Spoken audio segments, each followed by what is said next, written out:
हैं, पढ़ाने का तरीका आपको पता है। जो लोग उत्तराखंड से देख रहे हैं, थोड़े दिनों में आप अभ्यस्त हो जाएंगे हमारे साथ पढ़ने को, तो निश्चित रूप से चीजें आपको बेहतर लगेंगी। तो राष्ट्रीय शिक्षा नीति की बात यहाँ पे हो रही है। राष्ट्रीय शिक्षा नीति 2020, इसके पूरे 1 वर्ष पूरे हो गए हैं। पहली वर्षगांठ अभी हाल ही में मनाई गई है। पहली वर्षगांठ मनाई गई है राष्ट्रीय शिक्षा नीति की, और अब ये पूरे देश में लागू हो गया है। और जो पहली वर्षगांठ मनाई गई है उसमें कुछ घोषणाएं की हैं, हमारे प्रधानमंत्री जी ने कुछ घोषणाएं किया है। उन घोषणाओं के बारे में देखेंगे कि नई शिक्षा नीति के पहली वर्षगांठ पर भारतीय प्रधानमंत्री ने क्या क्या घोषणाएं की हैं, उनको हम देखने वाले हैं। सबसे पहले इन्होंने क्या बताया कि जो सीबीएसई के छात्र हैं, जो सीबीएसई के छात्र हैं, इनके लिए एक योग्यता आधारित प्लेटफॉर्म का मूल्यांकन प्लेटफॉर्म जारी किया गया है। मतलब जो सीबीएसई के छात्र हैं, इनके लिए एक योग्यता आधारित मूल्यांकन प्लेटफॉर्म जारी किया है भारतीय प्रधानमंत्री ने। और ये जो प्लेटफॉर्म है, इसका क्या नाम है? इसका नाम है सफल, SAFAL। सफल नामक प्लेटफॉर्म अभी हाल ही में भारतीय प्रधानमंत्री ने जारी किया है। किसके लिए जारी किया है? सीबीएसई के छात्रों के लिए किया है। अब ये जो सफल है, इसकी फुल फॉर्म हमें पता होना चाहिए। सफल की फुल फॉर्म क्या है, आप नोट कर सकते हैं। इसका नाम है structured assessment for analysis learning level. For analysis learning level मतलब एक प्रकार से ये मूल्यांकन के लिए प्लेटफॉर्म है। मैंने आपको बताया, फुल फॉर्म एक बार फिर से बोल दे रहा हूं, structured assessment for analysis learning level. और ये जो प्लेटफॉर्म है विशेष रूप से कक्षा 3, कक्षा 5 और कक्षा 8 के विद्यार्थियों के लिए। जैसे अभी तक हम किसी भी छात्र का मूल्यांकन कब करते थे? कक्षा 10 में करते थे और 12 में करते थे। जो हमारा बोर्ड होता था आधिकारिक रूप से, वहीं पर किसी छात्र का मूल्यांकन होता था। लेकिन क्योंकि अब आप जान रहे हैं नई शिक्षा नीति में आपका हाई स्कूल का बोर्ड समाप्त कर दिया गया है, तो इसके चलते क्या है कि 3, 5 और 8 में आपका असेसमेंट किया जाएगा, आपका मूल्यांकन किया जाएगा। तो ये आपको पता होना चाहिए। अब इसमें देखें तो सबसे पहले सीबीएसई के बारे में, सीबीएसई से संबंधित जानकारी हम कर रहे हैं। तो सीबीएसई के चेयरमैन कौन है, यह हमें पता होना चाहिए। मनोज आहूजा सीबीएसई के चेयरमैन हैं, ये आपको पता होना चाहिए। और सीबीएसई इन दिनों चर्चा में इसलिए भी है क्योंकि आप जानते होंगे कि पिछले दिनों प्रधानमंत्री जी ने ही शुरू किया था, एक कार्यक्रम शुरू किया था, प्रधानमंत्री की अध्यक्षता में शुरू किया गया था, जिसमें बोला गया था कि जो सीबीएसई के छात्र हैं उनको आर्टिफिशियल इंटेलिजेंस में एक प्रकार से देखें तो ट्रेनिंग दी जाएगी। मतलब artificial intelligence for all, AI for all नामक एक मुहिम चलाई गई थी, और इसमें सीबीएसई का साथ दिया था इंटेल ने। इंटेल चिप बनाने वाली एक कंपनी है। तो आपको याद रखना है, यदि आपसे पूछा जाए कि AI फॉर ऑल जो सीबीएसई का कार्यक्रम है, आर्टिफिशियल इंटेलिजेंस फॉर ऑल, इसमें कौन सी 2 संस्थाएं मिलकर काम कर रही हैं? तो सीबीएसई के साथ इसमें मिलकर काम कर रहा है इंटेल, ये आपको पता होना चाहिए। और इसके साथ साथ पहली वर्षगांठ में पहला तो सफल का बात किया प्रधानमंत्री ने। दूसरा क्या बताया? दूसरा इन्होंने शुरू किया academic bank of credit. Academic bank of credit, academic bank of credit की भी शुरुआत भारतीय प्रधानमंत्री ने किया है। अब ये एकेडमिक बैंक ऑफ क्रेडिट है क्या, इसके बारे में हमें जानकारी होनी चाहिए। प्रधानमंत्री जी ने कहा कि एकेडमिक बैंक ऑफ क्रेडिट के तहत कोई भी जो छात्र है वो कभी भी किसी भी पाठ्यक्रम में प्रवेश ले सकता है और कभी भी बाहर हो सकता है। उदाहरण के रूप में मान लीजिए इंजीनियरिंग का पाठ्यक्रम 4 वर्षों का आपका होता है, और इसमें आप 2 वर्ष तक आपने अनवरत शिक्षा ग्रहण किया, लेकिन किसी कारणवश आपको 2 वर्ष के बाद छोड़ना यदि पड़ रहा है, मान लीजिए 2 वर्ष के बाद आप इंजीनियरिंग के प्रोग्राम से बाहर हो गए और पुनः 4 वर्ष बाद आपकी स्थिति ठीक हुई और आपने सोचा इंजीनियरिंग करना है, तो जब आप पुनः इंजीनियरिंग में प्रवेश लोगे तो ये जो 2 वर्ष तक का अभी ने यहाँ पे कार्य किया है, 2 वर्ष जो आपने परिणाम दिया है, वो आपका ऐड किया जाएगा और आपका प्रवेश तीसरे वर्ष में होगा। तो इसको बोलते हैं एकेडमिक बैंक ऑफ क्रेडिट। मान लीजिए 2 वर्ष का कोई कोर्स है, आपने 1 वर्ष करके छोड़ दिया, पुनः जब आप जाएंगे कभी भी प्रवेश लेने 2, 4, 6 सालों में, तो जो 1 वर्ष आपने कार्य किया है, 1 वर्ष जो आप पास आउट हुए हैं ये आपका क्रेडिट के तौर पे जोड़ा जाएगा और आपको सीधे दूसरे वर्ष में प्रवेश मिलेगा।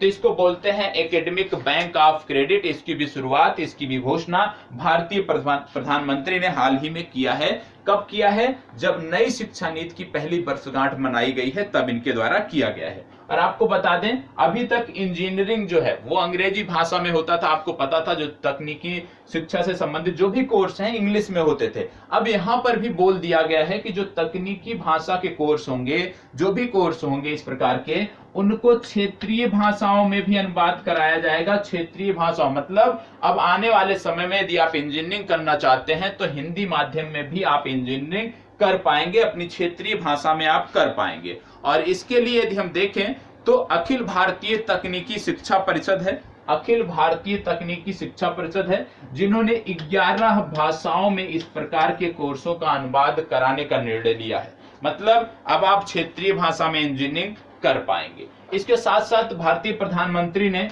एक नई योजना, आप कह सकते हैं शिक्षा से संबंधित कार्यक्रम लॉन्च किया जिसका नाम है विद्या प्रवेश। विद्या प्रवेश किनके लिए है? विद्या प्रवेश उन बच्चों के लिए है जो पहली बार स्कूल जाते हैं।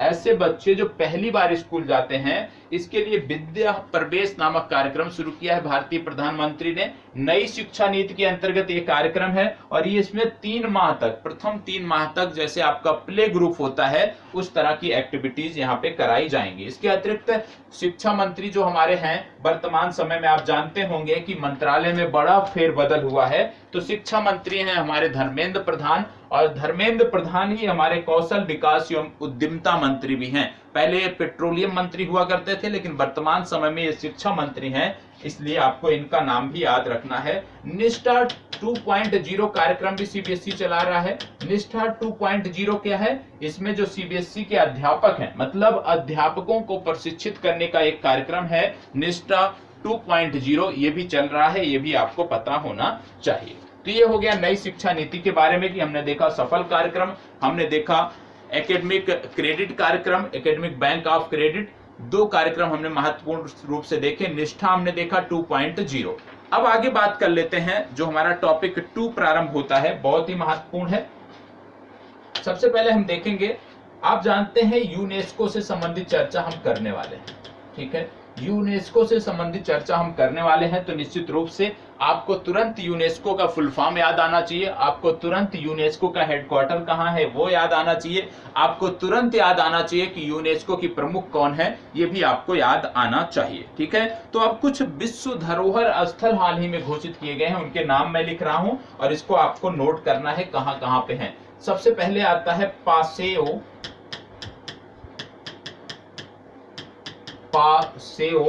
Del Prado, Paseo del Prado boulevard, यह स्थान का नाम है पासेओ डेल प्राडो बुलेवार्ड। और रेटिरो पार्क, ये 2 स्थल हैं जिनको अभी यूनेस्को विश्व विरासत स्थल में शामिल किया गया है, विश्व धरोहर स्थल में शामिल किया गया है। ये जानकारी आपको होनी चाहिए। इसके साथ साथ यदि हम देखें तो ये दोनों जो स्थल आपको देखने को मिलते हैं कहां पर हैं, अभी मैं बताऊंगा कहां पर हैं। एक तीसरा भी बताया गया है, वो तीसरा भी नोट कर लीजिएगा, सिटियो वर्लमार्क। ये 3 नए स्थल अभी हाल ही में यूनेस्को वर्ल्ड हेरिटेज साइट के अंतर्गत जोड़े गए हैं। Paseo del Prado boulevard, Retiro park और सिटियो वर्लमार्क 3 स्थल हैं जो यूनेस्को विश्व धरोहर स्थल या वर्ल्ड हेरिटेज साइट्स के अंतर्गत जोड़े गए हैं। इनके बारे में आपको जानकारी होनी चाहिए। अब इसमें से आपको बता दें कि जो सिटियो वर्लमार्क है ये आपको देखने को मिलेगा ब्राजील में। कहां पे देखने को मिलेगा?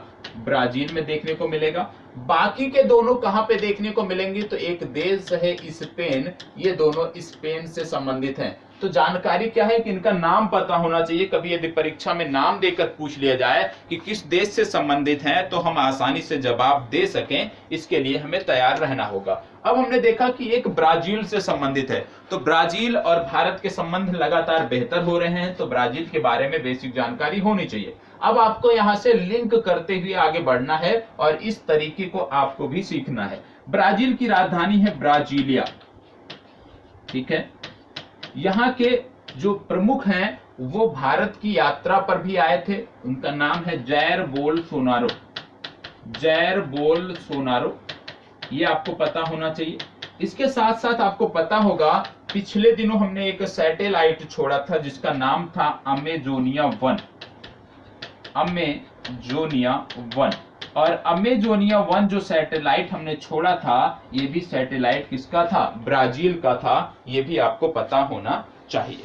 अब यदि हम आप ये बात कर लें कि हमने दो साइट देखे स्पेन से संबंधित, पासेओ डेल प्राडो बुलेवार्ड और रेटिरो पार्क, ये दोनों साइट कहाँ की हैं? ये दोनों साइट हैं यूनेस्को की साइट हैं, स्पेन से संबंधित है। अब स्पेन में यदि इन दोनों को जगह मिली है, इन दोनों साइटों को स्पेन से यूनेस्को ने कवर किया है, तो निश्चित रूप से यूनेस्को के बारे में जानकारी होनी चाहिए। और जब वीडियो समाप्त होगी तो आपका होमवर्क है कि यूनेस्को का हेडक्वार्टर कहाँ है, यूनेस्को की प्रमुख कौन है, ये आप कमेंट बॉक्स में बताएंगे। अब जैसे ही हमने बात किया स्पेन को, आपको याद आना चाहिए क्या? जिब्राल्टर जल संधि। क्यों याद आना चाहिए जिब्राल्टर जल संधि? इसलिए याद आना चाहिए क्योंकि स्पेन को अलग करती है जिब्राल्टर जल संधि अफ्रीका से, मतलब यूरोप और अफ्रीका को अलग करने वाली जो जल संधि है उसका नाम है जिब्राल्टर जल संधि। और जिब्राल्टर के बारे में क्या पता होना चाहिए? यदि आपसे कभी पूछ लिया जाए कि किन दो देशों को अलग करती है, तो जिब्राल्टर जो अलग करती है वो स्पेन को मोरक्को से अलग करती है। इससे स्पेन को मोरक्को से अलग करती है, ये आपको पता होना चाहिए। जिब्राल्टर आपको याद आना चाहिए। और जैसे ही जिब्राल्टर याद आता है, इसी के साथ साथ कुछ चीजें आपको और याद आनी चाहिए, जैसे कि जैसे हम बात कर रहे हैं यहाँ पे वर्ल्ड हेरिटेज साइट, तो क्या भारत में भी कोई वर्ल्ड हेरिटेज साइट अभी हाल ही में जोड़ी गई है? दो जोड़ी गई हैं। एक जोड़ी गई है रामप्पा मंदिर, रामप्पा मंदिर, और दूसरी जो जोड़ी गई है वो आप जानते हैं धौलावीरा। धौलावीरा और रामप्पा मंदिर अभी हाल ही में वर्ल्ड हेरिटेज नेटवर्क में जोड़े गए हैं, वर्ल्ड हेरिटेज साइट्स घोषित किए गए हैं यूनेस्को द्वारा, रामप्पा मंदिर, धौलावीरा। अब आपका यहाँ पे जिम्मेदारी बनती है कि आप बताएंगे कि रामप्पा मंदिर कहाँ पे है और धौलावीरा कहाँ पे है, ये आपको कमेंट बॉक्स में बताना है, ठीक है। इसके साथ साथ आपको बता दें कि अभी हाल ही में एक जगह है जिसका नाम है हायर बंगाल मेथालिथिक साइट। इसका भी नाम आप देख लीजिएगा, हायर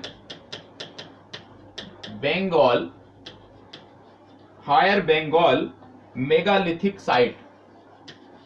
मेगालिथिक साइट ये क्या है?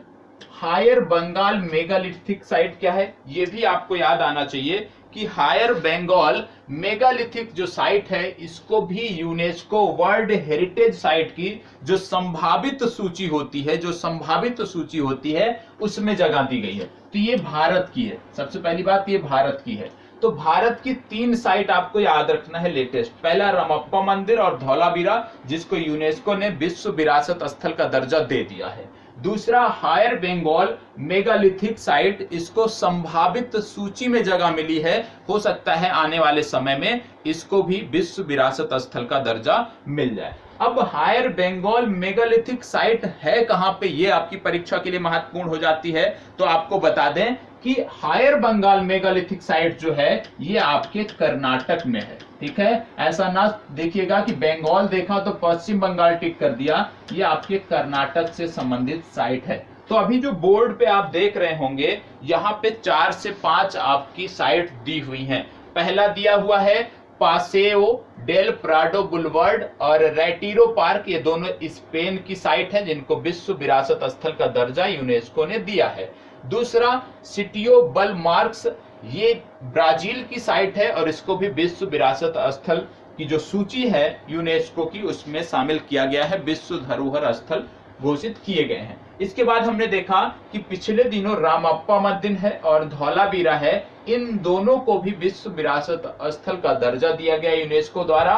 और हायर बंगाल मेगालिथिक साइट है कर्नाटक में, जो संभावित सूची में शामिल की गई है। आने वाले समय में हो सकता है कि इसको भी यूनेस्को के अंतर्गत दर्जा मिल जाए। तो इतनी जानकारी आपने यहाँ पे देखा है। अब अभी आपने देखा मोरक्को, यहाँ पे एक देश आपने देखा मोरक्को। अब यहां से हम कुछ चीजें लिंक करते हैं और यही लिंकिंग का प्रोसेस आपको भी सीखना है। कैसे सीखना है? हमने देखा कि अफ्रीका का देश है मोरक्को, और हम मोरक्को पे कैसे पहुंचे? मोरक्को पे हम स्पेन के माध्यम से पहुंचे, जब स्पेन से संबंधित 2 साइटों को हमने देखा। अब मोरक्को के बारे में हम क्या जानना चाहिए? मोरक्को अफ्रीका का एक देश है, अफ्रीका कॉन्टिनेंट का एक देश है, और अफ्रीका कॉन्टिनेंट को, पूरे अफ्रीका कॉन्टिनेंट को अभी हाल ही में पोलियो मुक्त घोषित किया गया है। पूरा अफ्रीका कॉन्टिनेंट पोलियो मुक्त घोषित किया जा चुका है, ये आपको पता होना चाहिए। विश्व स्वास्थ्य संगठन ने अफ्रीका महाद्वीप को पोलियो मुक्त घोषित किया है, ये आपको पता होना चाहिए। अब इसमें आपको क्या याद आना चाहिए? एक व्यक्ति है अफ्रीका से संबंधित, अफ्रीका महाद्वीप से संबंधित, जिनका नाम है जैकब जुमा। जैकब जुमा, ये नाम आपको याद आना चाहिए। क्यों याद आना चाहिए जैकब जुमा? इसलिए याद आना चाहिए कि ये अफ्रीका के व्यक्ति हैं और विशेष रूप से दक्षिण अफ्रीका से संबंधित हैं। दक्षिण अफ्रीका के ये पूर्व राष्ट्रपति थे। क्या थे? पूर्व राष्ट्रपति थे ये दक्षिण अफ्रीका के, और वर्तमान समय में इनको कोर्ट की अवहेलना के कारण 15 वर्षों की सजा सुनाई गई है। 15 वर्षों की सजा सुनाई गई है, और इस सजा की घोषणा के बाद दक्षिण अफ्रीका में लगातार दंगे हो रहे हैं, लगातार लूटपाट हो रही है। तो इसलिए अफ्रीका अस्थिर हो गया है सजा सुनाने के बाद। तो दक्षिण अफ्रीका के बारे में हमें पता होना चाहिए। अब आपको बता दें कि जो जैकब जुमा है, इनकी पार्टी का नाम है African national Congress. African national Congress नाम है। इसको हम क्यों बता रहे हैं? इसलिए बता रहे हैं क्योंकि इसी पार्टी के एक बहुत ही महान व्यक्ति हुआ करते थे, जिनका जन्म दिवस मनाया जाता है 18 जुलाई को। क्या नाम है उनका? Nelson Mandela. नेल्सन मंडेला भी इसी पार्टी के थे, और एक बार ये दक्षिण अफ्रीका के राष्ट्रपति बने थे। एक बार अफ्रीका के राष्ट्रपति होने का गौरव इन्हें भी प्राप्त है। अब जब बात हो रही है नेल्सन मंडेला की, तो आपको बता दें इनकी एक आत्मकथा भी है। आत्मकथा का क्या नाम है? आत्मकथा का नाम है A Long Walk to Freedom. A Long Walk to Freedom इनकी आत्मकथा का नाम है, ये भी आपको पता होना चाहिए। तो हम स्पेन से आगे मोरक्को पे। आगे बढ़ने से पहले आपको बता दें कि अफ्रीका की पहली सैटेलाइट बनाई गई है, जिसका नाम है मीरकाट। अफ्रीका की नहीं, दक्षिण अफ्रीका की, ठीक है। मीरकाट नामक सैटेलाइट दक्षिण अफ्रीका ने बनाया है, ये आपको पता होना चाहिए, ठीक है। अभी हम पिछला देख लेते हैं। क्या हमने देखा था? हमने यूनेस्को की साइट देखा था, और वहां से हमने देखा स्पेन को। स्पेन से हम जिब्राल्टर के माध्यम से पहुंचे मोरक्को, और मोरक्को पहुंचने के बाद हमने दक्षिण अफ्रीका से संबंधित जानकारी हमने देखा। अब दक्षिण अफ्रीका से संबंधित जानकारी हमारी पूरी हो गई है, तो यहाँ पे हमने दूसरा अभी देखा था कि कर्नाटक की एक साइट है जिसको बोलते हैं हायर बंगाल मेगालिथिक साइट, जिसको विश्व विरासत स्थल यूनेस्को की जो संभावित सूची है उसमें जगह दी गई है। अब अगर उसमें जगह दी गई है, कर्नाटक से संबंधित है, तो कर्नाटक से संबंधित कुछ जानकारी हम देख लेते हैं, ठीक है। तो अब हम कर्नाटक से लिंक करके आगे बढ़ रहे हैं और देखते हैं कि कर्नाटक से संबंधित क्या चीजें हम देख सकते हैं। सबसे पहली बात, कर्नाटक के अभी हाल ही में नए मुख्यमंत्री बने हैं। कर्नाटक के अभी हाल ही में नए मुख्यमंत्री बने हैं, इनका नाम है बसवराज बोम्मई। बसवराज बोम्मई ये नए मुख्यमंत्री हैं। बीएस येदियुरप्पा का स्थान इन्होंने लिया है, और यहाँ के राज्यपाल हैं थावल चंद्र गहलोत। थावल चंद्र गहलोत यहाँ के राज्यपाल हैं, ठीक है। तो बसवराज बोम्मई और थावल चंद्र गहलोत, ये दोनों जानकारी आपको होनी चाहिए।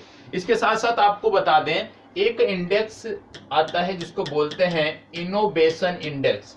इनोवेशन इंडेक्स में भारत का जो सबसे पहला राज्य था, टॉप राज्य था, वो आपका था कर्नाटक। ये आपको पता होना चाहिए। इसके साथ साथ आपको बता दें कि आकांक्षा पोर्टल एक शुरू किया है अभी हाल ही में कर्नाटक ने, आकांक्षा पोर्टल, ये भी आपको पता होना चाहिए। ठीक है, तो इतनी जानकारी कर्नाटक के बारे में बेसिक है जो आपको पता होना चाहिए। अब हम देख रहे थे ब्राजील के बारे में। अभी तक हम स्पेन से कनेक्ट करके अफ्रीका तक गए, अब हम ब्राजील से कनेक्ट करके, जैसे हमने देखा सिटियो बर्ल मार्क्स ये स्थान है, ये ब्राजील में है। ठीक है, और ब्राजील के बारे में हमने देखा कि इसकी राजधानी है ब्राजीलिया और जेर बोल्सोनारो यहाँ के राष्ट्रपति हैं। और अमेजोनिया 1 सैटेलाइट हमने छोड़ा था। अब अमेजोनिया 1 से कनेक्ट करके हम आगे बढ़ते हैं। कैसे बढ़ते हैं आइए देखते हैं। अमेजोनिया 1 किसने छोड़ा था? अमेजोनिया की यदि हम बात करें तो किसने छोड़ा था अमेजोनिया को? अमेजोनिया को छोड़ा था इसरो ने। ठीक है, इसरो ने रिलीज किया था अमेजोनिया को। और अमेजोनिया जो सैटेलाइट छोड़ी गई थी उसके लिए जो हमने रॉकेट प्रयोग किया था वो है PSLV C51। PSLV C51 rocket के माध्यम से हमने अमेजोनिया को भेजा था। ठीक है, अब अगर हम इसरो की बात कर रहे हैं, क्योंकि अमेजोनिया को इसरो ने छोड़ा था, तो इसरो से संबंधित कुछ बेसिक जानकारी हमें पता होना चाहिए। जैसे इसरो की यदि हम बात करें तो फुल फॉर्म क्या है? Indian Space Research Organisation. स्थापना कब हुई थी? स्थापना इसकी हुई थी 15 अगस्त को, 15 अगस्त 1969 को इसकी स्थापना हुई थी। किसके द्वारा की गई थी? तो आपको याद आना चाहिए विक्रम अम्बला साराभाई। विक्रम अम्बला साराभाई ने इसकी स्थापना किया था। वर्तमान समय में के शिवन इसके प्रमुख हैं। इतनी बेसिक जानकारी है जो हमें पता होनी चाहिए। के शिवन यहाँ के प्रमुख हैं। अब यहाँ पे यदि हम देखें तो आपको पता होना चाहिए कि एक सैटेलाइट है जिसका नाम है निसार सैटेलाइट। निसार सैटेलाइट, क्या नाम है? निसार सैटेलाइट। निसार सैटेलाइट की हम बात क्यों कर रहे हैं? क्योंकि अभी हाल ही में बताया गया है कि जो निसार सैटेलाइट है ये वर्ष 2023 में छोड़ी जाएगी, जनवरी माह में। मतलब वर्ष 2023 के प्रारंभ में हम इसको रिलीज करेंगे। और जो निसार सैटेलाइट है इसमें सहयोग कौन कर रहा है? नासा। मतलब इसरो प्लस नासा दोनों का मिशन है। इसरो और नासा दोनों मिलकर इस पे काम कर रहे हैं, ये आपको पता होना चाहिए। निसार सैटेलाइट के बारे में 2023 में ये छोड़ा जाएगा। अब इसरो प्लस नासा की बात आ रही है तो आपको बता दें कि नासा इस समय काफी चर्चा में है। नासा 2 टेलीस्कोप बना रहा है, लेकिन उससे पहले आपको बता दें कि अभी हाल ही में नासा ने बताया है कि जो बृहस्पति का चंद्रमा है उस पे क्या पाया गया है? जलवाष्प पाया गया है। किसने बताया? नासा ने बताया। कैसे बताया? एक टेलीस्कोप की मदद से बनाया, उसका नाम है हबल स्पेस टेलीस्कोप। ठीक है, हबल टेलीस्कोप की मदद से नासा ने बताया कि जो बृहस्पति का चंद्रमा है उस पर जलवाष्प की उपस्थिति है, जलवाष्प पाया गया है। तो भाई बृहस्पति का कौन सा चंद्रमा था? क्या नाम था उसका? उसका नाम है गैनीमेड।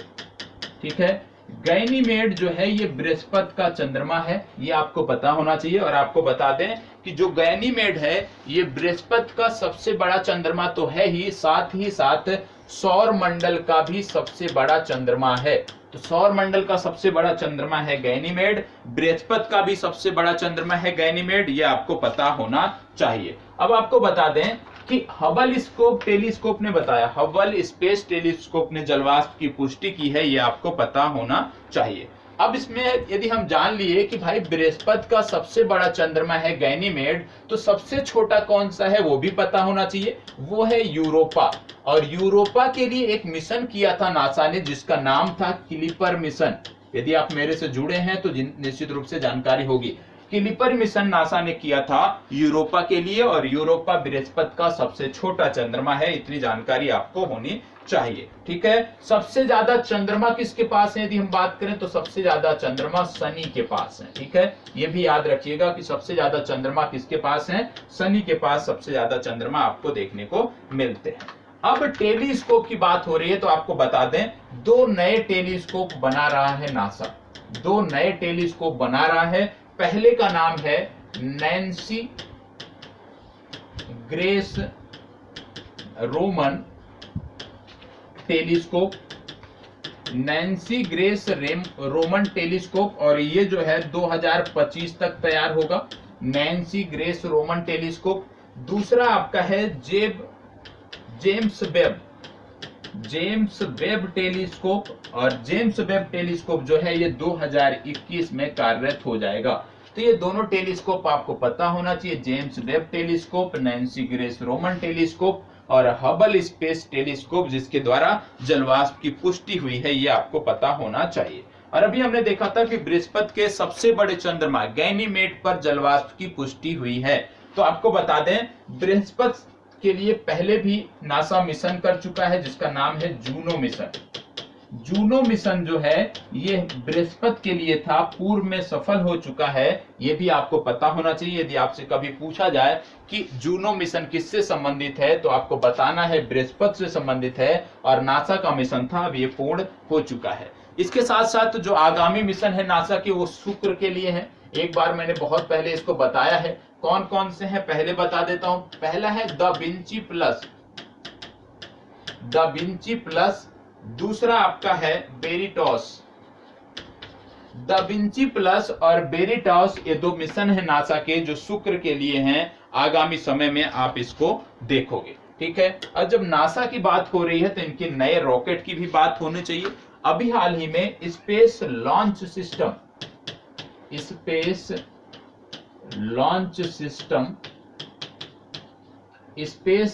सिस्टम नामक नया रॉकेट इन्होंने बनाया है, पावरफुल रॉकेट। इसके साथ साथ न्यू शेफर्ड रॉकेट ये बनाया है, यहाँ की एक प्राइवेट कंपनी है अमेरिका की, जिसका नाम है ब्लू ओरिजिन। तो ब्लू ओरिजिन नामक कंपनी ने भी एक रॉकेट बनाया है जिसका नाम है न्यू शेफर्ड रॉकेट, ये आपको पता होना चाहिए। इसके अतिरिक्त आपको बता दें H3 नामक रॉकेट बना रहा है जापान, इनकी स्पेस एजेंसी का नाम है जाक्सा। इसके साथ साथ चीन ने भी एक रॉकेट बनाया है जिसका नाम है, आप जानते हैं लॉन्ग मार्च नामक जो रॉकेट होते हैं वो चाइना बनाता है, तो लॉन्ग मार्च 5 अभी तक बना था। इसके साथ साथ अंगारा A5 नामक एक रॉकेट है, अंगारा A5 नामक रॉकेट है, इसको बनाया है रशिया ने। तो कुछ रॉकेट के भी नाम आपको पता होना चाहिए। भारत कौन से रॉकेट यूज करता है अंतरिक्ष मिशनों के लिए, या तो हम GSLV का करते हैं या तो PSLV का करते हैं, ठीक है। GSLV का हम प्रयोग करते हैं और उसकी बहुत सारी वैरायटी उसमें आपको देखने को मिलती है। यहाँ पे हमने बताया कि H3 नामक रॉकेट बना रहा है जापान, और जापान की स्पेस एजेंसी का नाम है जाक्सा। तो आपको याद आना चाहिए, पिछले दिन हमने बताया था कि एक मिशन है जिसका नाम है ल्यूपेक्स जो मिशन है ये जाक्सा प्लस इसरो का मिशन है, जाक्सा और इसरो मिलकर कर रहे हैं ल्यूपेक्स मिशन, ये भी जानकारी आपको होनी चाहिए। यदि इतनी जानकारी है तो निश्चित रूप से सराहनीय है। आगे बढ़ते हैं और जो भी आपके डाउट होंगे, जो भी आपको कुछ पूछना होगा, अभी आप कक्षा समाप्त होती है, उसके बाद हम चीजों को साथ लेके चलेंगे, हम वहीं पे बात कर लेंगे कि क्या समस्या है आप लोगों की, ठीक है। चलिए, तो लिंकेज करना बहुत अच्छा है, आप करेंगे, लिंक करके आप चीजों को पढ़ेंगे, आपको भी चीजें अच्छी लगेंगी, आपका भी मन लगेगा करंट अफेयर्स में, और आपको रटने की जरूरत नहीं पड़ेगी। जिस तरह से किताबों में दिया होता है, एक एक फैक्ट दिया होता है वन लाइनर, यदि हम उस तरह से रटने बैठ जाएंगे तो उसमें हम सफल नहीं हो सकते। आज याद है, 2 दिन बाद भूल जाएगा। लेकिन यदि आप खुद से मेहनत करके लिंक करके पढ़ते हो तो आपका जीएस का भी पेपर बेस्ट होता है। क्यों? क्योंकि वो लिंकेज की आदत आपकी बनी रहती है, हर सब्जेक्ट में आप एक दूसरे को इंटरलिंक करते हो। तो करंट अफेयर से शुरुआत करो इंटरलिंक का, और उसको अपने जीएस खंड तक लेके जाओ, निश्चित रूप से आप सफल होगे, कभी भी रटने की जरूरत नहीं पड़ेगी। और यदि आपको इस तरह दे दिया जाए जैसे किताबी भाषा में होता है, तो वो आप रटते रह जाओगे, उससे आपको कोई फायदा नहीं मिलने वाला है आगामी परीक्षाओं में। चलिए, अब बात कर लेते हैं अगले टॉपिक की, लेकिन उससे पहले एक छोटा सा टॉपिक है, इसकी भी बात कर लेते हैं। फैक्ट है, बेसिकली फैक्ट है, इसकी बात कर लेते हैं। क्या है? लोकमान्य तिलक राष्ट्रीय पुरस्कार दिया जाता है। तो लोकमान्य तिलक राष्ट्रीय पुरस्कार अभी हाल ही में दिया गया है साइरस पूनावाला को। पुरस्कार का क्या नाम है? लोकमान्य तिलक राष्ट्रीय पुरस्कार। यह दिया गया है साइरस पूनावाला को। यह नाम महत्वपूर्ण है, इसलिए मैं बता रहा हूं। साइरस पूनावाला क्यों महत्वपूर्ण है? क्योंकि ये आदार पूनावाला के पिताजी हैं, आदार पूनावाला के पिताजी हैं। और आदार पूनावाला क्यों महत्वपूर्ण है? क्योंकि आप जानते होंगे कोविड में आपने एक नाम सुना होगा, सीरम इंस्टीट्यूट ऑफ पुणे। तो जो सीरम इंस्टीट्यूट ऑफ पुणे है उसकी शुरुआत किया था साइरस पूनावाला ने। वर्तमान समय में आदार पूनावाला उनके बेटे हैं जिनके द्वारा इस कंपनी को देखा जा रहा है। तो सीरम इंस्टीट्यूट ऑफ पुणे आप जानते हैं लगातार ये चर्चा में रही है। ठीक है, चलिए आगे बढ़ते हैं और अगला टॉपिक हम देखते हैं कि हमारा अगला टॉपिक क्या है। अगला टॉपिक नंबर 4 जो आपका आता है ये है ग्लोबल कंजर्वेशन। नोट कर लीजिएगा किसकी बात हम कर रहे हैं, global conservation assured, global conservation assured. दूसरा इसी में आता है tiger standard.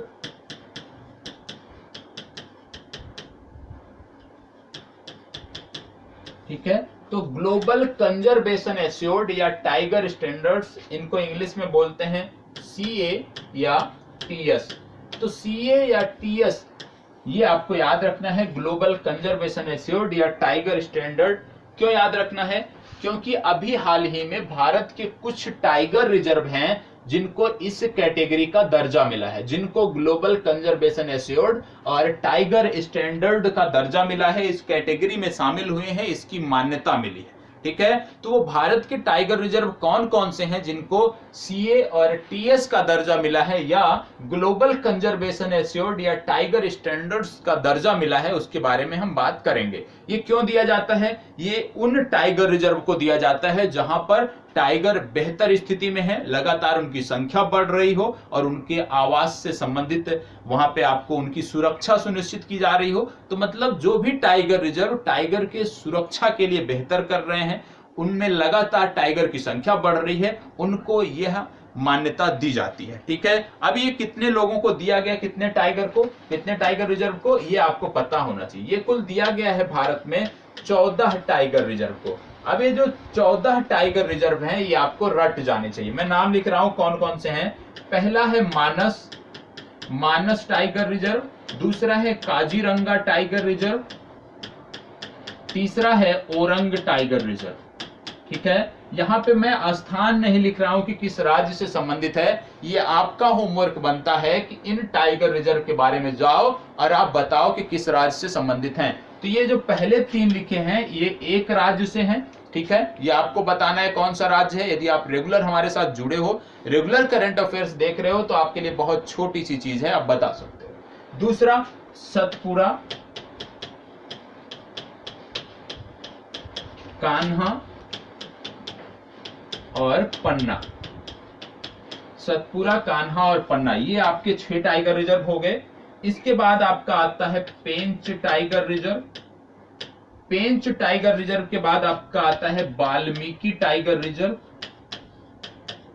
Valmiki tiger reserve के बाद आता है Dudhwa tiger reserve.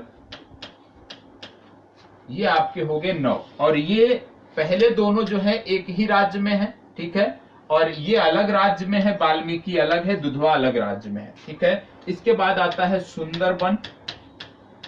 Sundarban tiger reserve अलग राज्य में है। इसके बाद आता है परम्बिकुलम। परम्बिकुलम टाइगर रिजर्व, ये भी अलग स्टेट में आता है। इसके बाद आता है आपका बांदीपुर टाइगर रिजर्व।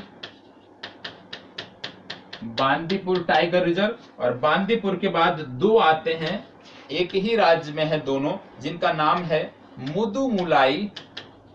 मुदुमलाई, और मुदुमलाई के साथ साथ दूसरा जो आपको देखने को मिलता है वो है अन्नामलाई। अन्नामलाई और मुदुमलाई। तो आपको बताना है कि मुदुमलाई, अन्नामलाई कहां पे है, सुंदरबन कहां पे है, परम्बिकुलम कहां पे है, बांदीपुर कहां पर है, पेंच, वाल्मीकि, दुधवा किस राज्य में है। ये राज्य सारे आप कमेंट बॉक्स में बताएंगे, इसको आपको स्वयं नोट करना है किस राज्य में है। ठीक है, तो ये आपके 14 टाइगर रिजर्व हैं जिनको ग्लोबल कंजर्वेशन एस्योर्ड या टाइगर स्टैंडर्ड्स की मान्यता मिली है। तो ये आपको पता होना चाहिए, 14 की 14 टाइगर रिजर्व आपको पता होना चाहिए। अब यदि हम आपसे पूछ लें, क्योंकि टाइगर रिजर्व की बात हो रही है, कि भारत में वर्तमान समय में कितने टाइगर रिजर्व हैं, कितने टाइगर रिजर्व हैं, तो आपको बता दें कि वर्तमान समय में भारत के 52 टाइगर रिजर्व हैं। 52 है तो 91वां कौन सा था, 91वां जो टाइगर रिजर्व था ये कौन सा था, ये आपका था मेघमलई। नाम याद रखिएगा, थोड़ा सा टिपिकल है लेकिन याद हो जाता है। मेघमलई श्री बिलुपुत्तूर,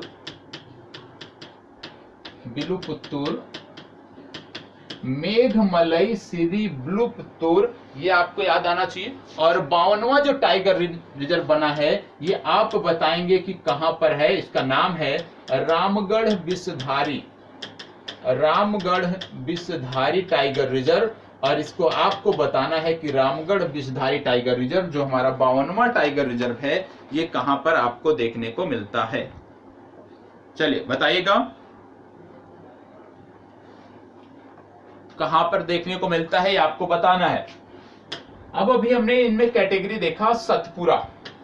सतपुरा से आपको कुछ चीजें याद आनी चाहिए। क्या याद आनी चाहिए कि सतपुरा से संबंधित एक फैक्ट है जो आपको पता होना चाहिए।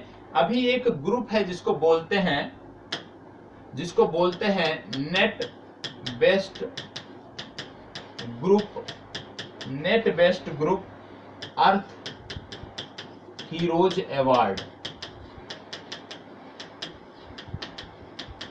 ये जो आपका टाइगर रिजर्व था सतपुरा को अभी हाल ही में नेट बेस्ट ग्रुप अर्थ हीरोज अवार्ड से भी सम्मानित किया गया है। तो याद रखिएगा, नेट बेस्ट ग्रुप अर्थ हीरोज अवार्ड से किसे सम्मानित किया गया है, सतपुरा टाइगर रिजर्व को किया गया है। यह आपको पता होना चाहिए।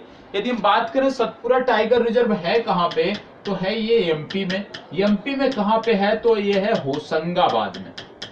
कहां पे पड़ता है, होशंगाबाद में पड़ता है, मध्य प्रदेश के। यह आपको पता होना चाहिए। और आपको यह भी पता होना चाहिए कि सतपुरा जो टाइगर रिजर्व है ये यूनेस्को की जो संभावित सूची है, जो यूनेस्को की संभावित सूची है उसमें सतपुरा को जगह मिली। सतपुरा टाइगर रिजर्व को नहीं, सतपुरा को उसमें जगह मिली है। और संभावित सूची जो है यूनेस्को की उसमें सतपुरा के साथ साथ भेड़ाघाट और लमेरा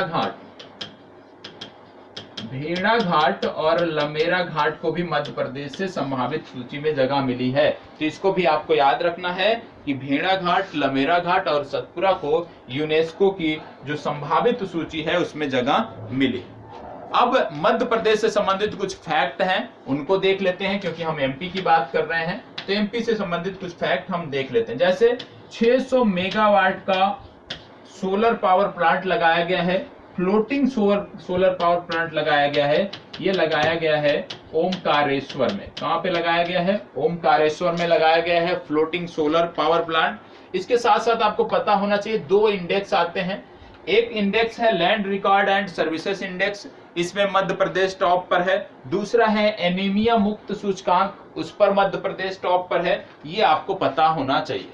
अब आपको एक जानकारी और दे रहा हूं, इसके बारे में भी कभी रिवीजन नहीं किया है। जिस दिन फैक्ट आया था उस दिन मैंने आपको बताया था नेटरेक्स।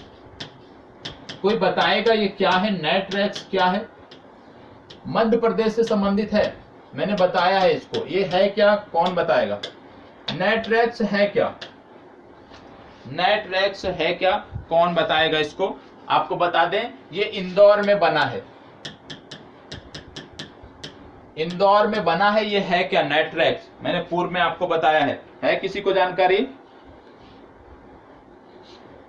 नेटरेक्स के बारे में किसी को जानकारी है?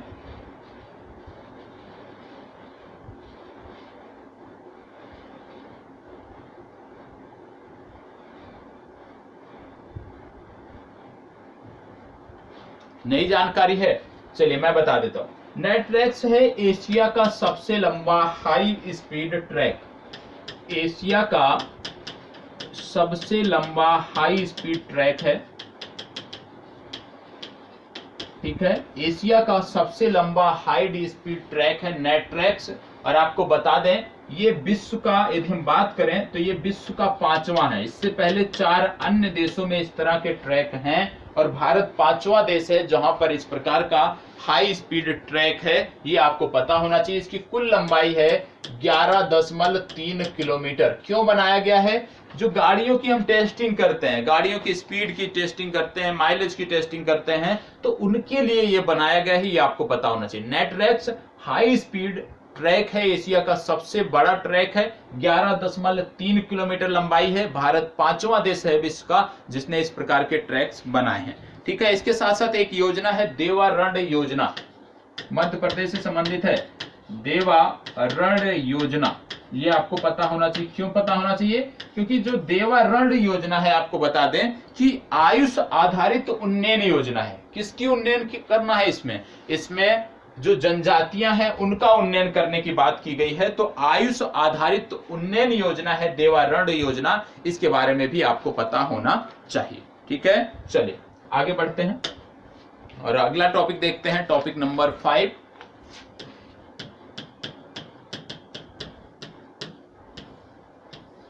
ठीक है, अब इसमें आपको एक नाम याद रखना है, Sanjeev सहोरा। Sanjeev सहोरा,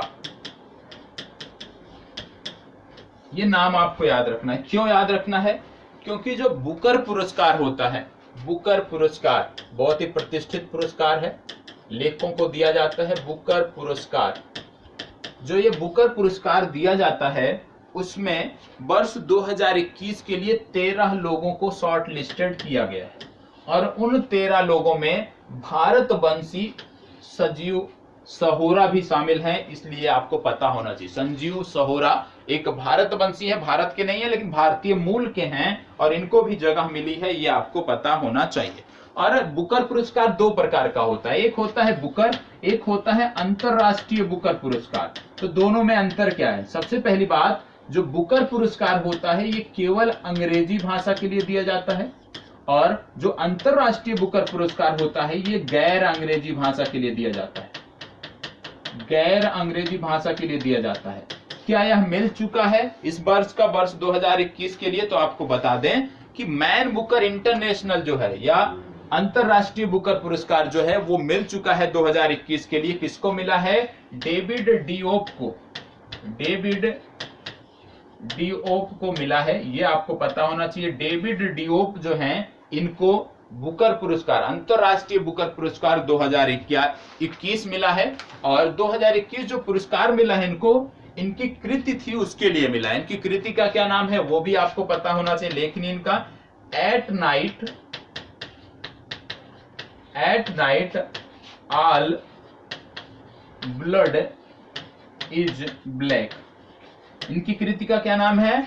eight night all blood is black. ये इनकी लेखनी है डेविड डिओप की, जिसके लिए इनको अंतरराष्ट्रीय बुकर पुरस्कार से सम्मानित किया गया है।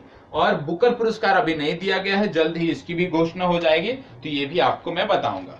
अब आपको बता दें कि जो डेविड डिओप हैं ये हैं फ्रांस के व्यक्ति। कहाँ के व्यक्ति हैं? फ्रांस के व्यक्ति हैं। और फ्रांस के व्यक्ति हैं तो आप जानते हैं फ्रांस में एक प्रतिष्ठित फिल्म समारोह होता है जिसको बोलते हैं कान फिल्म फेस्टिवल, या कहीं कहीं कांस लिखा होता है, कांस फिल्म फेस्टिवल। और कांस फिल्म फेस्टिवल आपके लिए महत्वपूर्ण है क्योंकि इस कांस फिल्म फेस्टिवल में एक डॉक्यूमेंट्री है जिसका नाम है ए नाइट ऑफ, नाम नोट कर लीजिएगा, ए नाइट ऑफ नोइंग नथिंग।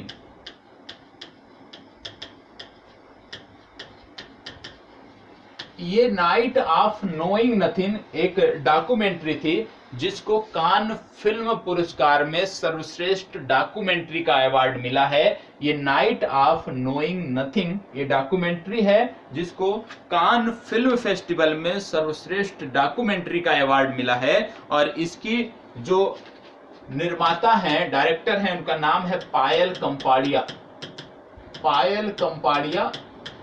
ठीक है, भारत ने ये बनाई थी, भारत के फिल्मकारों ने इस डॉक्यूमेंट्री को बनाया था और कान फिल्म पुरस्कारों में इसको सर्वश्रेष्ठ डॉक्यूमेंट्री का पुरस्कार मिला है। नाम याद आना चाहिए, a night of knowing nothing. और दूसरा डेविड डियोप की पुस्तक का नाम याद आना चाहिए, a night all blood is black, at night all blood is black, ये भी आपको याद आना चाहिए। ठीक है, अब इसमें आपको बता दें कि मैंने आपको बता दिया कि संजीव सरोहा जो थे, संजीव सरोहा को जो बुकर पुरस्कार दिया जाने वाला है 13 लोगों में सूचीबद्ध किया गया है, ये मैंने आपको बता दिया। लेकिन मैंने आपको ये नहीं बताया कि इनकी पुस्तक का नाम क्या है। तो संजीव सरोहा जो हैं, इनकी पुस्तक का नाम है चाइना रूम। क्या नाम है?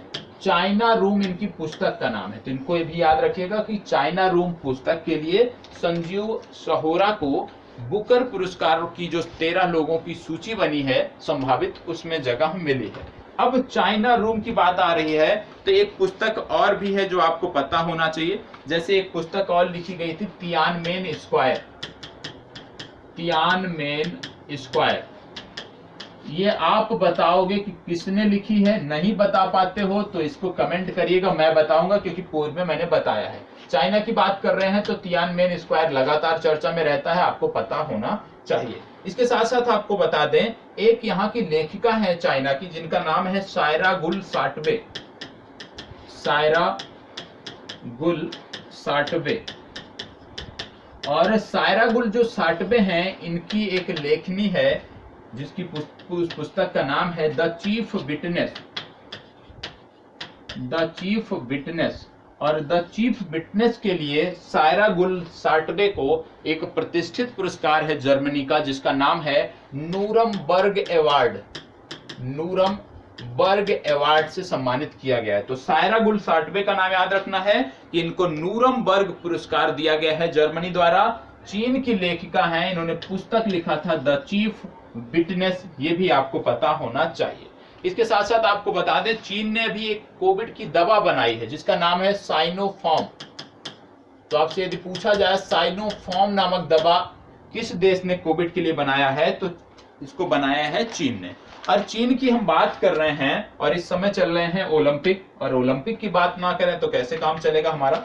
आपको पता है कि हमारी पीवी सिंधु है, देश का नाम रोशन किया है इन्होंने, कांस्य पदक जीता है। ठीक है, कांस्य पदक इन्होंने जीता है।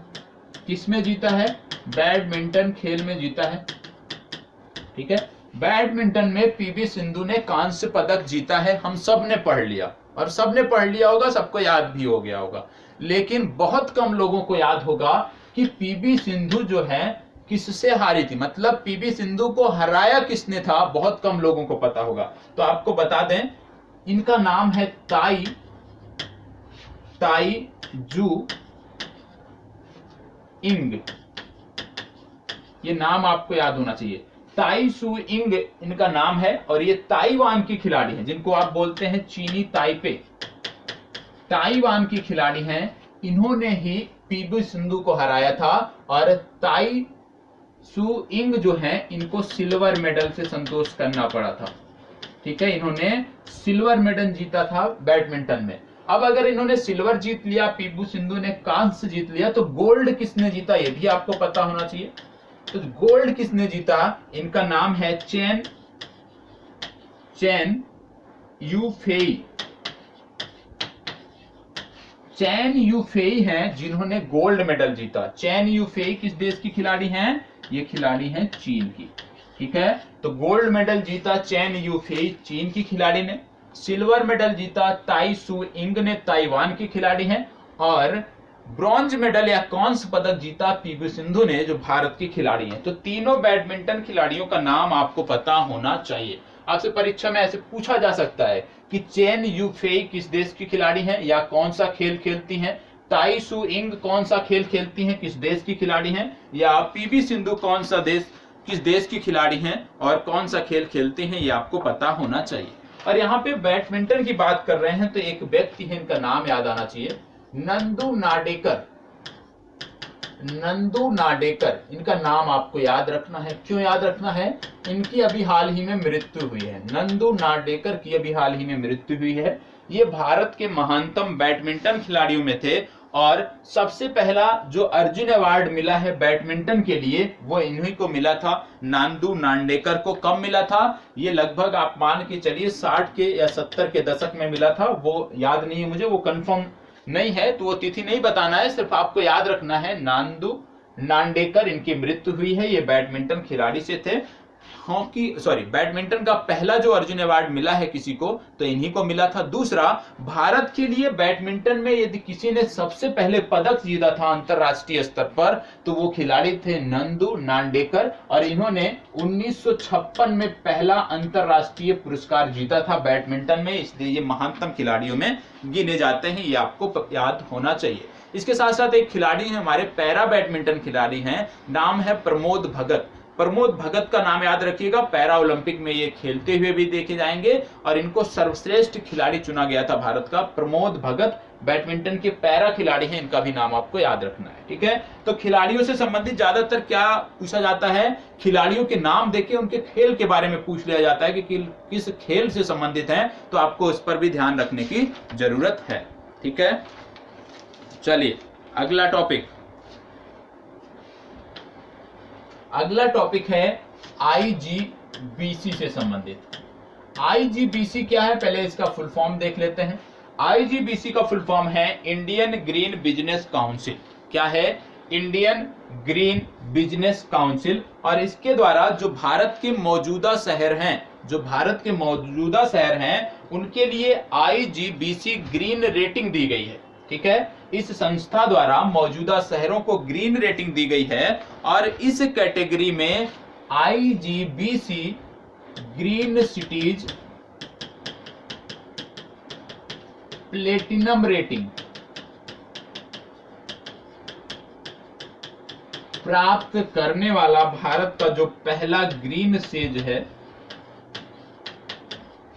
वो है कांडला, ठीक है। तो आपको याद रखना है आईजीबीसी मतलब इंडियन ग्रीन बिजनेस काउंसिल द्वारा जो IGBC green cities platinum rating दी गई है वो दिया गया है ग्रीन सेज कांडला को। तो ग्रीन सेज कौन सा बना है भारत का पहला? कांडला बना है। सेज मतलब क्या हो गया? Special economic zone. तो पहला जो हरित स्पेशल इकोनॉमिक जोन जो चुना गया है वो है आपका कांडला। मतलब कांडला जो आपका ये सेज है, यहाँ पे आपको देखने को मिलेगा कि हरियाली से भी संबंधित, पर्यावरण को भी ध्यान में रखते हुए कार्य किया गया है, जिसके लिए इसको IGBC green cities platinum rating का अवार्ड दिया गया है, ठीक है। अब कांडला है कहाँ पे? कांडला है गुजरात में। कहाँ पे पड़ता है? गुजरात में। और कांडला एक बंदरगाह भी है। कांडला एक बंदरगाह भी है और इस बंदरगाह का हाल ही में नाम बदल कर दिया गया था दीन दयाल पोर्ट या दीन दयाल बंदरगाह। तो ये भी आपको पता होना चाहिए कि कांडला का नया नाम है दीन दयाल बंदरगाह। और अभी आपने पढ़ा था कि धौलावीरा वर्ल्ड हेरिटेज साइट, तो धौलावीरा कहाँ पे है? धौलावीरा भी गुजरात में है, ये आपको पता होना चाहिए। गुजरात में इटली शहर आपका है। इटली पहला मेगा फूड पार्क बना रही है गुजरात में। कहां पे? मेहसाना जिले में। ये भी आपको पता होना चाहिए कि इटली ने गुजरात में पहला मेगा फूड पार्क कहां पे बनाया है? मेहसाना डिस्ट्रिक्ट में बनाया है। और आपको बता दें भारत की सबसे बड़ी सोलर प्लांट यदि कहीं पे लगने वाली है तो वो है गुजरात और इसकी क्षमता है 7,750 मेगावाट। 4,750 मेगावाट का सौर प्लांट लगने वाला है गुजरात में और ये भारत का सबसे बड़ा सौर प्लांट होगा। इसके बारे में भी आपको पता होना चाहिए। चलिए अगला टॉपिक नंबर 7।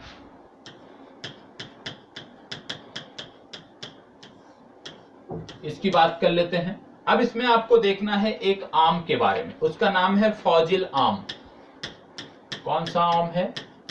फौजिल आम। अब इस आम के बारे में दो चीजें हमें जाननी है। सबसे पहली बात, ये चर्चा में क्यों है? पहले क्यों चर्चा में नहीं था? आपको बता दें कि इसको जीआई टैग मिल चुका है। जीआई टैग प्राप्त आम है भारत का फौजिल आम। कहां से संबंधित है? पश्चिम बंगाल से संबंधित है। चर्चा में क्यों है? चर्चा में इसलिए है क्योंकि इसको बहरीन को निर्यात किया जा रहा है।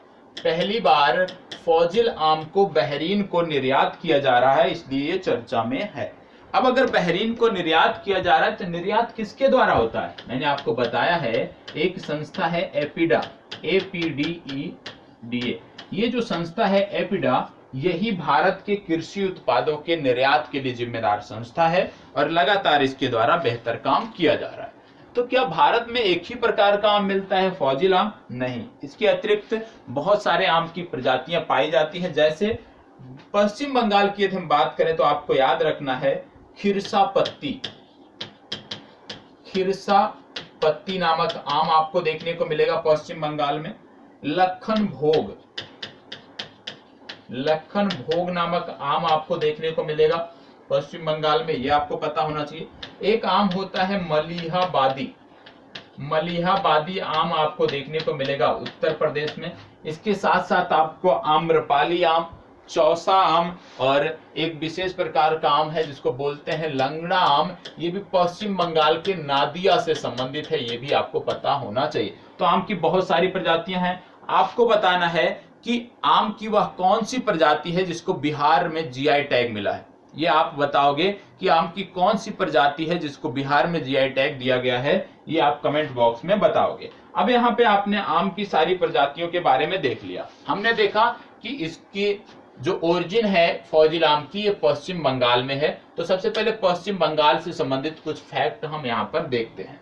पश्चिम बंगाल से संबंधित क्या फैक्ट हम यहाँ पे देखेंगे। सबसे पहले बता दें कि पूर्व के दिनों में मुख्यमंत्री ने शुरू किया था स्टूडेंट क्रेडिट कार्ड योजना।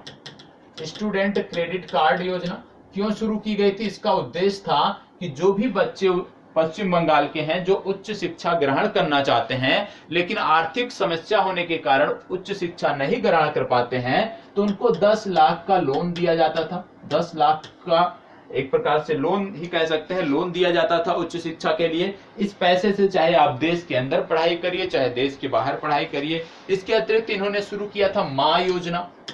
माँ योजना क्या है? गरीबों को 5 रुपए में भोजन मिलता था, ये पश्चिम बंगाल ने शुरू किया था। इसके अतिरिक्त एक एक्सप्रेस शुरू की गई है जिसका नाम है Mitali express.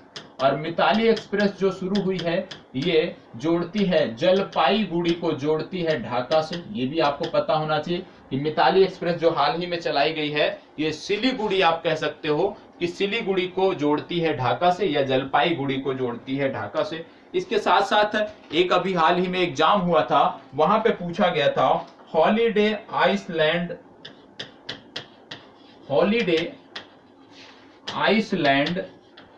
Wild life Sanctuary. तो आपको बता दें कि बहुत सारे लोगों ने गलत किया। क्यों? क्योंकि यहाँ पे शब्द जुड़ा था आइसलैंड, ठीक है। तो आपको बता दें Holiday Island Wildlife Sanctuary जो है, ठीक है, आइलैंड वाइल्ड लाइफ सेंचुरी जो है ये आपको देखने को मिलेगी पश्चिम बंगाल में, ठीक है। तो ये भी आपको पता होना चाहिए, नहीं तो आप गलती कराओ अंडमान निकोबार या लक्षद्वीप टिक कराओ तो निश्चित रूप से दिक्कत आपको होगी। और अभी हमने आम की एक प्रजाति देखा था मलिहाबादी हमने देखा और हमने बताया कि ये उत्तर प्रदेश की प्रजाति है। तो यूपी के बारे में कुछ इस समय फैक्ट है वो आपको पता होना चाहिए। जैसे सबसे पहले आपको पता होना चाहिए एक टैक्सी शुरू हो रही है भारत में पहली बार जिसका नाम है पोर्ट टैक्सी। और ये जो पोर्ट टैक्सी है भारत में सबसे पहली बार शुरू हो रही है किस स्थान पे? ये जोड़ेगी नोएडा फिल्म सिटी को, जोड़ेगी जेवर एयरपोर्ट से, ठीक है। नोएडा फिल्म सिटी से जेवर एयरपोर्ट के लिए पोर्ट टैक्सी शुरू हो रही है भारत में पहली बार। इसके अतिरिक्त मुख्यमंत्री बाल सेवा योजना उत्तर प्रदेश सरकार चला रही है, ये आपको पता होना चाहिए, ठीक है। तो ये बेसिक फैक्ट है जो आपको पता होना चाहिए। हरियाणा से संबंधित 2 फैक्ट हैं वो मैं आपको बता देता हूं। हरियाणा राज्य सरकार ने अभी हाल ही में घोषणा किया है कि जो भी राज्य के अंतर्गत हरियाणा राज्य में जो भी ऐसे व्यक्ति होंगे जिनको संस्कृत में कोई पुरस्कार मिला होगा, शोध के लिए, उत्कृष्ट कार्य के लिए यदि कोई पुरस्कार आपको मिला होगा संस्कृत के लिए, तो आप राज्य परिवहन निगम की बसों में मुफ्त यात्रा कर सकते हैं। किसने घोषणा किया इसको? हरियाणा ने किया है। क्यों किया है? संस्कृत को बढ़ावा देने के लिए, ज्यादा से ज्यादा लोग संस्कृत में जुड़े, ज्यादा से लोग संस्कृत में रिसर्च करें, ठीक है। तो संस्कृत में यदि किसी ने कोई पुरस्कार प्राप्त किया है, उत्कृष्ट कार्य किया है, तो आपको फ्री यात्रा मिलेगी। कहां पर? हरियाणा रोडवेज के अंतर्गत, ये आपको पता होना चाहिए। और भारत का पहला अनाज ATM शुरू किया गया है। भारत का पहला अनाज एटीएम शुरू किया गया है। कहां पर शुरू किया गया है? गुरुग्राम है हरियाणा में, जहां पे शुरू किया गया है पहला अनाज एटीएम। अब आपको बताना है कि गुरुग्राम में कौन सी अंतरराष्ट्रीय संस्था का मुख्यालय है। गुरुग्राम में किस अंतरराष्ट्रीय संस्था का मुख्यालय है, ये आप कमेंट बॉक्स में बताओगे। और हरियाणा ने एक बहुत ही महत्वपूर्ण यहाँ पे आपको बता दें कि योजना शुरू किया है जिसका नाम है प्राण वायु देवता,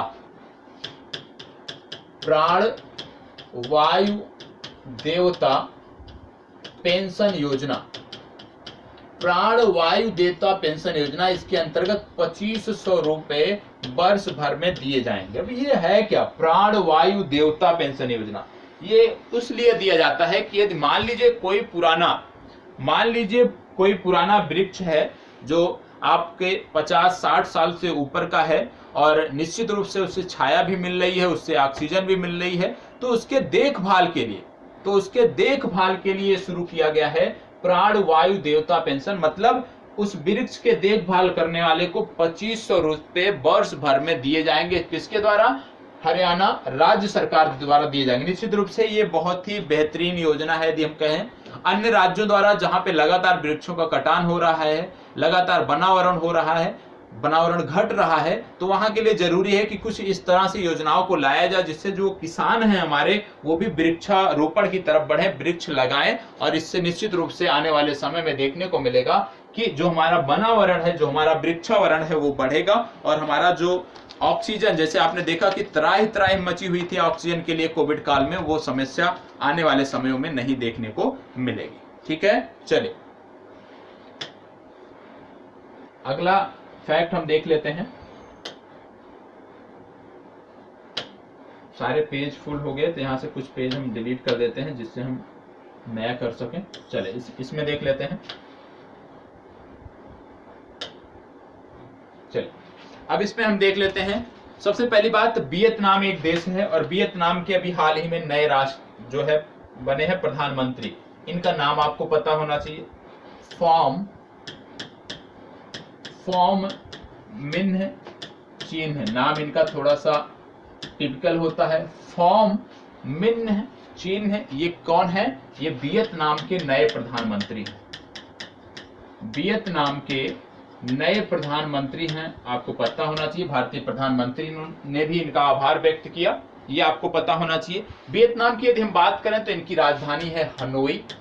ये आपको पता होना चाहिए कि हनोई इनकी राजधानी है। इसके बारे में आपको जानकारी होना चाहिए। और आपको बता दें, जो हमारा इसरो है, जो हमारा इंडियन स्पेस रिसर्च ऑर्गेनाइजेशन है, इसरो ने अभी हाल ही में वियतनाम में एक ग्राउंड स्टेशन बनाया है। ठीक है, वियतनाम में एक ग्राउंड स्टेशन बनाया है। किसने?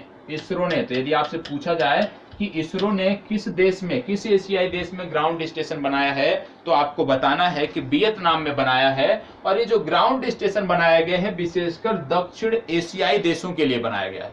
दक्षिण एशियाई देशों के लिए ग्राउंड स्टेशन बनाया गया है, ये आपको पता होना चाहिए। और जैसे हम वियतनाम की बात कर रहे हैं तो इसी रीजन में आपको एक देश देखने को मिलता है, सिंगापुर। ठीक है, सिंगापुर देखने को मिलता है। सिंगापुर इन दिनों न्यूज में है। क्यों? क्योंकि यदि आपने प्रधानमंत्री जी की मन की बात सुना होगा, मन की बात कार्यक्रम को आपने सुना होगा, तो उन्होंने एक फैक्ट यहां से उठाया था। सिंगापुर की उन्होंने चर्चा किया था मन की बात कार्यक्रम में और उन्होंने बताया था सिलाट रोड गुरुद्वारा के बारे में। मन की बात कार्यक्रम में प्रधानमंत्री जी ने सिलाट रोड गुरुद्वारा की चर्चा किया था। सिलाट रोड गुरुद्वारा की चर्चा भारतीय प्रधानमंत्री ने अपने मन की बात कार्यक्रम में किया था। तो सिलाट रोड गुरुद्वारा जो है ये हमारी परीक्षाओं के लिए महत्वपूर्ण हो जाता है।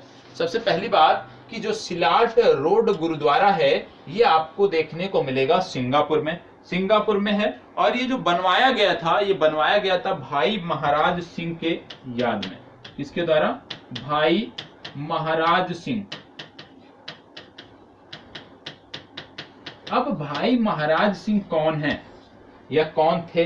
तो भाई महाराज सिंह जो हैं ये अंग्रेजों के खिलाफ लड़ाई लड़ने वाले सिख थे और ये पहले सिख थे जिनको अंग्रेजों ने भारत से निर्वासित कर सिंगापुर भेजा था। पहले सिख थे जिनको भारत से निर्वासित कर सिंगापुर भेजा गया था, भाई महाराज सिंह। और सिलाट रोड जो गुरुद्वारा है ये इन्हीं से जुड़ा है। 1856 में इनकी मृत्यु हो गई थी।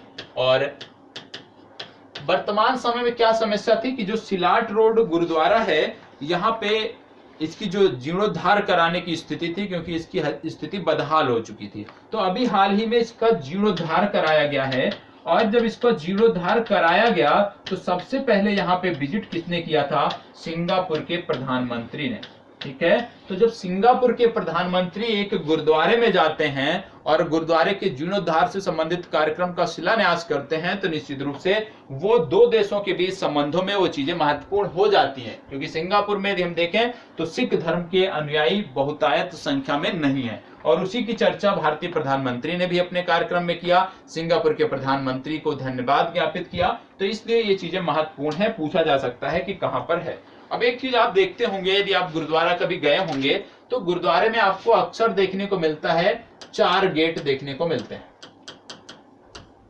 गुरुद्वारे में अक्सर आपको 4 गेट देखने को मिलते हैं। इस 4 गेट का कॉन्सेप्ट क्या है? इस 4 गेट का कॉन्सेप्ट ये है कि गुरुद्वारे में सभी धर्मों को लोग आ सकते हैं, चाहे वो हिंदू हो, चाहे वो मुस्लिम हो, चाहे वो सिख हो, चाहे वो ईसाई हो, मतलब सभी धर्मों के लोगों का स्वागत है। इसके लिए अधिकतर गुरुद्वारे में आपको 4 गेट का कॉन्सेप्ट देखने को मिलता है कि सभी धर्म एक एक जो गेट है, एक एक गेट से सभी धर्म के लोग यहाँ पर आ सकते हैं। ठीक है, तो ये जानकारी होनी चाहिए। अब इसमें कुछ फैक्ट और हैं जो आपको बता देता हूं, उसके बाद आज की जो चर्चा है वो हमारी समाप्त होगी। सबसे पहले आपको बता दें, एक लड़का है जिसका नाम है शहरोज कासिफ। शहरोज कासिफ, शहरोज कासिफ को क्यों याद रखना है? क्योंकि इसने K2 की चढ़ाई की है, हाल ही में K2 की चढ़ाई की है। और शहरोज कासिफ ये पाकिस्तान का बच्चा है।